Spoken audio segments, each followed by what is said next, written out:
Hello, my name is Tylluan Penry. I'm a solitary pagan witch, I'm an author and the founder of the Wolf and Howl Press.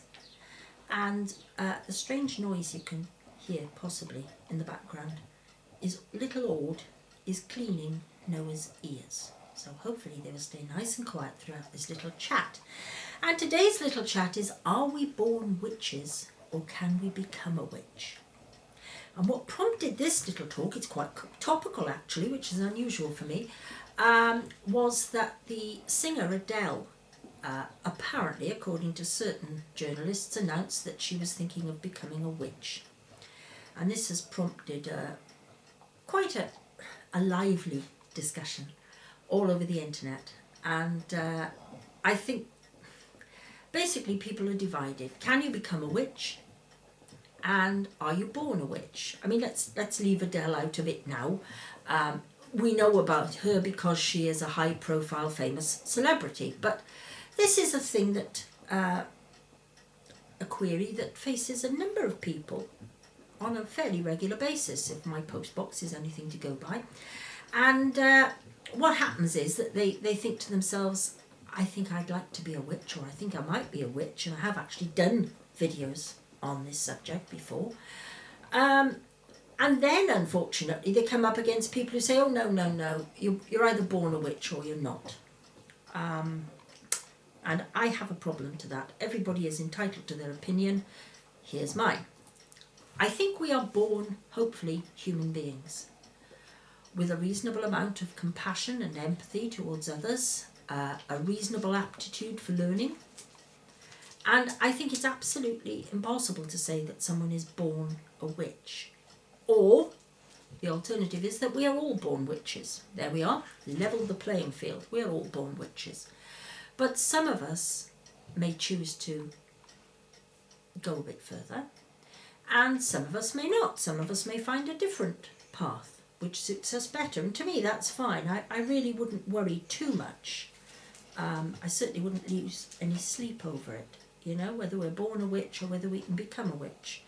And my own feeling is, you know, having endured a certain amount of persecution, quite a lot of misunderstanding down the ages, I think we ought to be thinking more about how can we welcome people who want to become witches. I mean, there are a lot of people who say, oh, I want to be a witch, or I think I am a witch, or I am a witch, whatever.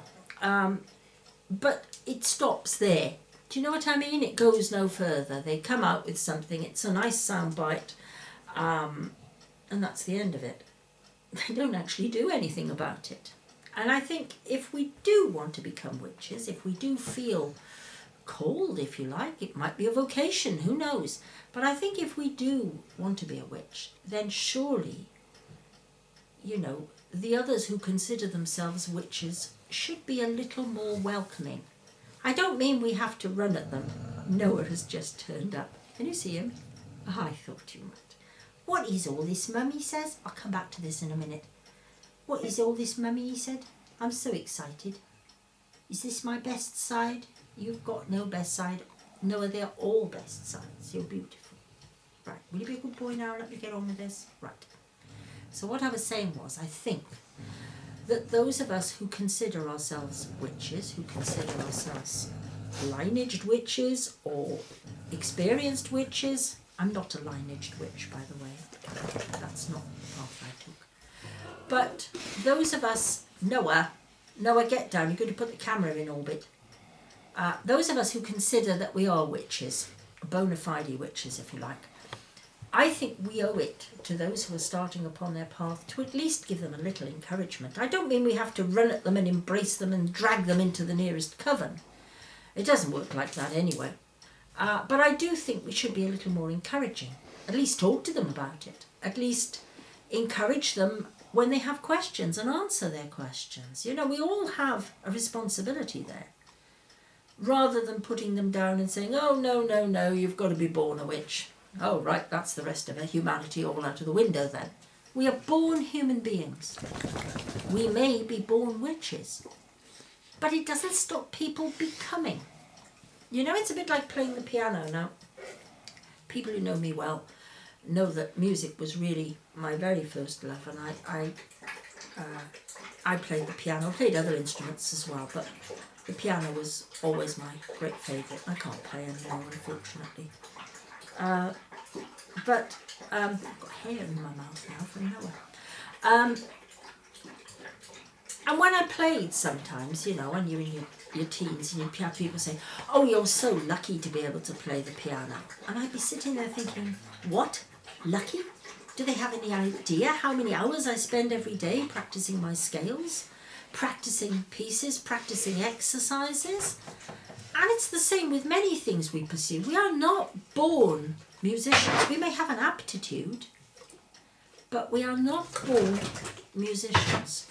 And I don't believe we are necessarily born witches. Or put it this way, we may have an aptitude. And that's Noah wanting to go out. Don't worry. Noah, cut it out a minute, please. We may have an aptitude for the craft, and if we do, and if we can, why not pursue it? You know, nobody put me off music lessons saying, I'm sorry, you've got to be born a musician, because they know that we're not. And in the same way, with witchcraft, we may have an aptitude for it, we may have an interest in it. Don't put people off. Please don't put people off. What we need now in this day and age is encouragement, because I do believe that many of the beliefs that witches, Wiccans, various pagan paths have, there's a compassion, there's a love for nature.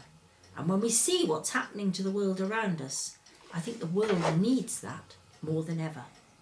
So I shall finish there and let Noah out before he chews the handle off the door or something. Thank you very much for listening. Goodbye.